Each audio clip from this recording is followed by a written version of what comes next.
Hello everyone, I'm Emily Francis and we are here today with Oh My Malta.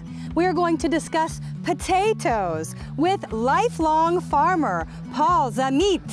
We are at Karwea Farms, and they are one of the potato farmers for Doggen Farms, which is is the official potato carrier for Air Malta. So I would love to talk to you about the potatoes and the process that you go to make the best potatoes in the world. Why are Maltese potatoes so fabulous? Maltese potatoes are totally different because of the climate, the amount of water we have, the kind of soil, the passion we use to grow it. So it's a whole package. I can say this makes the difference. It's a totally whole package. It's a tradition we learn from our fathers, from my grandfather. The best way to do it, to have the best taste, more than the aesthetic side. We focus on the taste and the specialty that when you eat it, you can taste it. It's a Maltese potato. The first time I had a Maltese potato, I have become completely obsessed with Malta potatoes. And I'm telling the truth. I had it at a restaurant and my friend said, "You must try the chips here. They're real Maltese." And then after that, we started to look for the St. John's Cross on any of the potato bags, and those are the ones we bought. Now, you've been farming potatoes since you were 13 years old. My first own potato when I was 13. And it was right there, I can remember, under that wall. Oh my goodness. Now, can you show me the bags? Yes. And the process? This is the traditional bag. This is it's been used for more than 50 years, this bag. Always the same printing, the same kind of bag, and it's something we treasure a lot. Now, because of the packing market, we are also using this jumbo bags, we call them. So that then we will send them to the packers, Doggen. In our case, we send to Doggen. We've been working with him for more than 10 years now. He likes Maltese potato as much as we do. I watched a video with him and he said, "I have potato blood running through my veins." And that's why I had to track Doggen, the company, down and how they got in touch with you. And I'm so grateful that you would grant us this time. And I also know that you package and ship the potatoes to the Netherlands. Yes. And lately you've been sending them with bottles of Kinney. So this year was Kinney. Last year was Maltese honey. We always try to think of something that's specialty of our land, you know. I love the Maltese. I think the Maltese people are so fabulous and so kind and generous. And this shows it, that you send something special straight from Malta to the Netherlands. So if you guys see this in the Netherlands, Doggen potatoes and Pawlu He, Karwea Farms, right? Karwea. I'm trying so hard with the different accent, and I hope that people can understand me. So you send this. This will be washed, will be graded again, and we'll have different type of sizes and different weights. In America, we don't get potatoes that still have dirt on them. This came right out? You didn't wash it? Yes. That's what makes the more. You can feel like powder from the dirt. That's the make our soil so special, because it will come like this, right from the soil. You see, there is very little soil with it, or I can see nothing. You wouldn't say wash it with more than water? No, we at my home, any Maltese household that use this potato, she will just peel it and wash it afterwards. What if I don't want to peel it? What if I want to keep the peel? Then they wash it under water, normal water. Don't ever think of making any soap with it. That's why we can sell with this. This is sold. If we pack it in this one, it will be sold like this. Even the foreign customer, it's acceptable that because there is no dirt at all at it. Now, is this because of the quality of the soil? Yes, that's it. And I mean, the water is not too much. The sun is strong.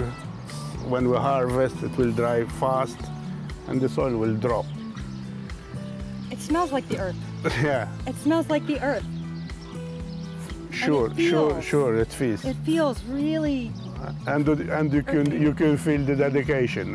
You can feel the dedication. I know. Paul, you told me a little secret about your family tradition with harvesting the potatoes.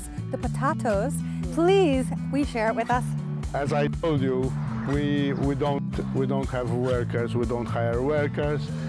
We do it with all the family, or they come to help. But this is the most part they like most. After we finish the harvest, we treat them in this oven, with potato and meat. We cook it here. It's all traditional. It works by wood. Yeah, you showed me. Yeah. There's a little works with. You put wood down here, and then we bake. And we celebrate, we drink, and now you said one person at a time harvests, all the kids, all the family? Yes, all the cousins, then they come here to the party. That's why these tables are all here, because we just finished the party after we harvest here. That's so great. Gosh, I love Maltese people. And you do this every year? Every year. And you've done it since you were a child? Yes, of course. So you've been at the kids' table all the way to the adult table. We improve the way of cooking. By time we make this oven so that it will be everything perfect. So in the United States, they are a GMO pro country. So the standard potato that is not organic, it goes through several processes of bleaching and of fungicides and pesticides and sprayed with something called glyphosate. And glyphosate is basically the devil, and it makes people unhealthy. So one of the things that I love the most in the world about Malta is that it is a GMO-free country. It is a total ban on GMOs, which is different than some of the other countries in the European Union. Some have a partial ban and some have a total. Malta has a total ban. You are certified? Global Gap certified. So I'm not just saying this. Right. Auditors will come and check that what I'm selling is 100% what I say. Yeah. So I have every record for pesticide, for which seeds I buy, the certification. You can find everything here. This is the dream. This has been my dream for my children to feed them properly my whole life. This is the certification on every bag of seeds. Oh, wow. It's certified by NAC. So what is the process, since you are not using those sort of pesticides? What is the basic process from planting the seed to harvesting the potato? I make it a must so that I get the most free disease seeds with this certification, which they are certified seeds. Then we plant it. Normally we cut first. We cut by hand. It's quite more a tradition because we do it all the family. They cut in the evening till you cut what you need. We cut, let's say, one potato, we make 4 pieces of it. Okay. Then we leave it to dry so that in a ventilated area so that it will not mold. Then when it's okay and it's beginning to sprout in the good condition, then we seed it. We have prepared very well the soil before, then we seed it in the right moment when the soil is not too wet, because that will damage also. It must be not dry and not wet. We seed it with small machinery because we cannot work with big machinery. You can see our areas. It's like this because of the wind. We have separators so that to break the wind because we have a wind problem. Then we seed it with small machinery. Then we do one treatment in the beginning for weed. Okay. And then we use inter-row cultivators to control the weed. Now, quick question. Do you guys plant according to any of the moon cycles? Is there things outside that you look at and think, now's the time to plant? follow some. Okay. Not all people follow, but your for me, I follow. I think that's really important. Some people will think that that doesn't work, but that's what my grandfather used to do. The potato. The proof is in the potato. And you've done such an amazing job. So let's go to the next farm and see the potato underground, because I've never seen one in real life. I've only read about them, and I'm so excited. And there's one thing only I want to tell you. This is the analysis before I harvest. Before you harvest? Before I harvest, I take samples and they check for residue of pesticides or whatever. You can see here, They check for residue of pesticides. I love you, Malta. I love you, Malta, that you take such good care of your people and that you keep them healthy and that your farmers know what they're doing. Okay, let's go to the next farm, and thank you, Paul, so much for taking me through this. They're here!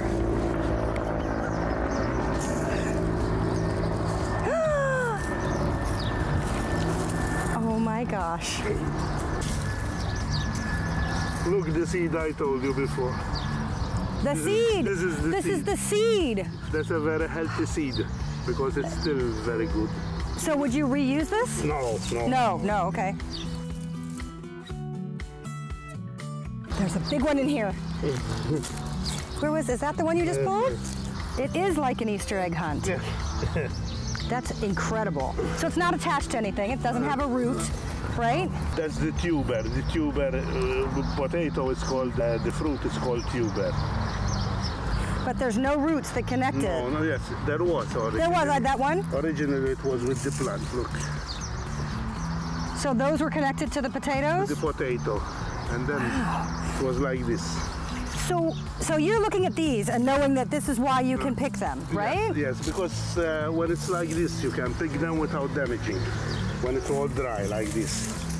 So you go and you see those roots and you say, all right, the potatoes are ready. Yes. And then there's one right there. Look, when we see that, you see? When you see that the plant is totally dry, the ideal time to harvest. Can I pull that one? No, I don't need the gloves. I don't care. No. There, look at that. you wear gloves because you do it a lot. I can get dirty for just, one or two potatoes, right? Look at this. They're so clean. Yes, that's they are so clean. It's weird. Throw it with your own eyes, coming from the soil without soil. Okay, you find potatoes that are not as good of a shape or maybe bruised, they go into those bins? See those boxes are the reject from what we did this morning. We harvested that part. So you were out here this morning? This morning we harvested that part. And those while we are picking up, if we see, since we pick it up by hand, what we see which is not good, instead of we place it in those green boxes, and then later maybe it will be given to charity. No, it's not harmful to eat, it's just the shape. For the eye it's not, maybe it's not nice, but the taste is perfect. And then you said that your farm donates to charity. The nuns come in their van and they pick it up and they give it to the children's homes. Children's homes. I have a contact number, the nun will come and she will take it over. How fantastic are you? No. You are just wonderful. Never throw it away. Never. We'll take something. Okay, so the proof is in the potato. Yeah. And I would have never known, just with my naked eye, that this is the mark of where the potatoes are. This originally was the potato plant. I never would have, that wouldn't have crossed my mind. And that's the ideal time to harvest. Look how hard it is, the skin. It will not go off. Oh, exactly. Oh, wow, yeah. If it's not mature, when you do like this, the skin will go. Wow. Thank you so much, Paul Zamit. Zamit!